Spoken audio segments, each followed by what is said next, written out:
Hello everyone, it's Mandy V here with another week of Tuesday Tips. This week, I'll be discussing on a high level the fair use doctrine.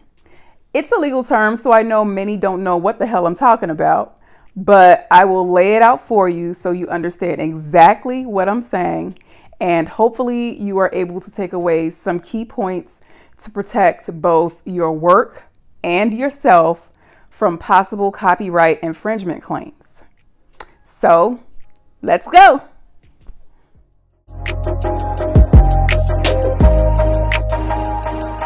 Before I dive into fair use, let's talk about when it would even become a topic of discussion.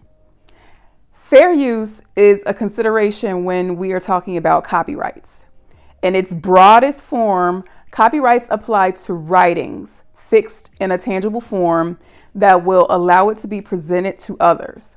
Those writings must be an original creation, but copyrights also apply to derivative works, which include literary works, musical works, including any accompanying words, dramatic works, including any accompanying music, pantomimes and choreographic works, pictorial, graphic, and sculptural works, motion pictures and other audiovisual works, sound recordings, and architectural works.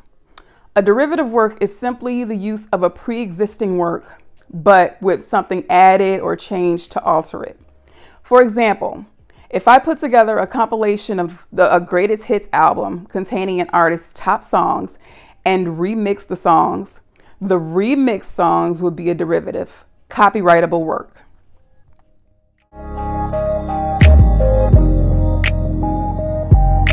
Now that we know what works are protected under copyright law, understand that if you copy any of these works, you are engaging in copyright infringement or illegally using a copyrighted work. However, sometimes you are permitted to use a copyrighted work, and that is when, ta-da, fair use comes into play.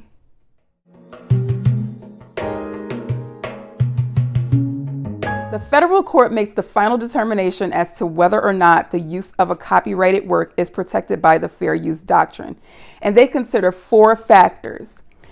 These are only guidelines and in no way predict the outcome of a copyright infringement dispute.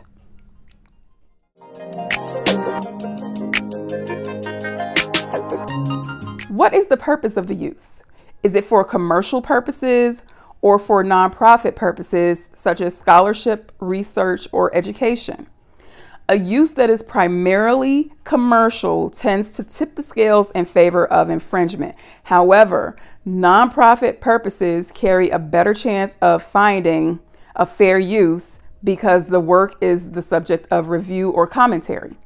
But remember, there are other factors that must be considered. Regarding the character of the use, consider whether you have transformed the original work so that it has a new expression or meaning by creating new information, new aesthetics, new insights, and new understandings. This factor played a big role in the court's decision in a copyright infringement lawsuit involving 2 Live Crew.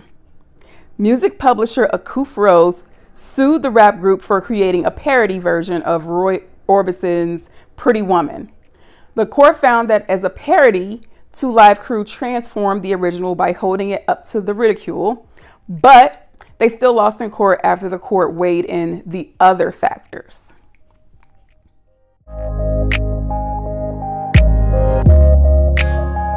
With factual works such as biographies and other informative works, you will have a higher likelihood of winning on a fair use defense. Courts are more lenient with these works in comparison to fictional works because sharing factual information benefits the public. In addition, the fair use defense works better with published works rather than unpublished works because the courts like to allow the author the right to control the expression's first public appearance. As it relates to music, any infringement will likely copy from publicly known expressive works.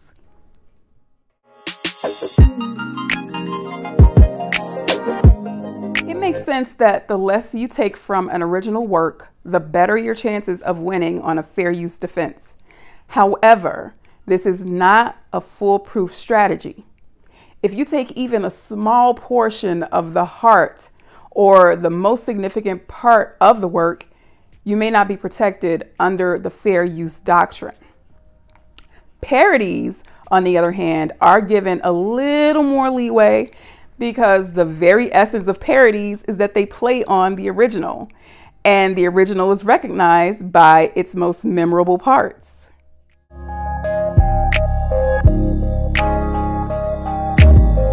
You have to consider whether your use deprives the copyright owner of income or monopolizes a new or potential market for the copyrighted work. If your use takes income away from the original copyright owner, there's less room for a fair use defense.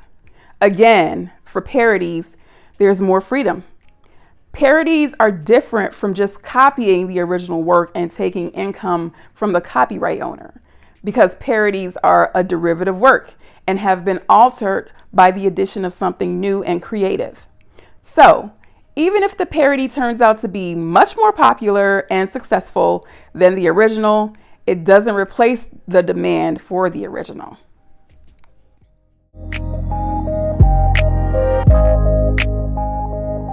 Some people think by acknowledging the copyright owner, they will be shielded from a lawsuit.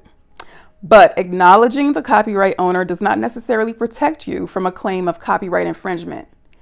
Some acknowledgments can create additional problems, such as a violation of the right of publicity.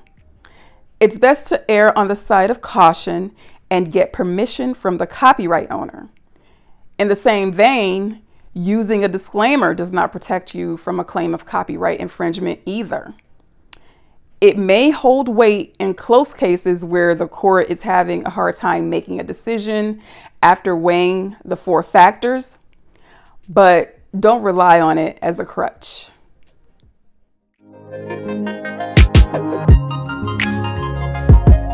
Remember, a finding of infringement or a successful fair use defense is a determination that only a judge can make, and they have incredible discretion in making those decisions. It's impossible to predict what a judge will determine. It's always best to get permission from the copyright holder or not use the copyrighted work at all. This has been another week of Mandy V Media's Tuesdays Tips. Thanks for tuning in.